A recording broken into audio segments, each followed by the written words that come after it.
Totoo pala na madalas dumadalaw si Paolo Avellino sa bahay ni Kim Chu at ipinakilala na siya sa pamilya ng aktres. Ayon sa isang ulat, tinanggap siya ng maayos ng pamilya ni Kim at walang tumutol sa kanyang panliligaw.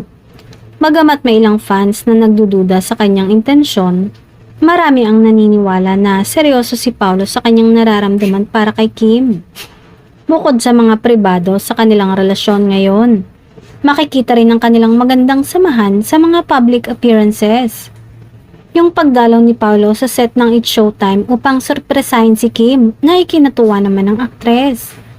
Sa kabila ng mga lumalabas na balita, nananatiling tahimik sina Kim at Paolo tungkol sa tunay na estado ng kanilang relasyon. Wala pang opisyal na pahayag mula sa kanilang kampo hinggil dito. Gayunpaman, ang kanilang mga kilos ngayon ay nagpapakita na mas tumitibay ang kanilang relasyon.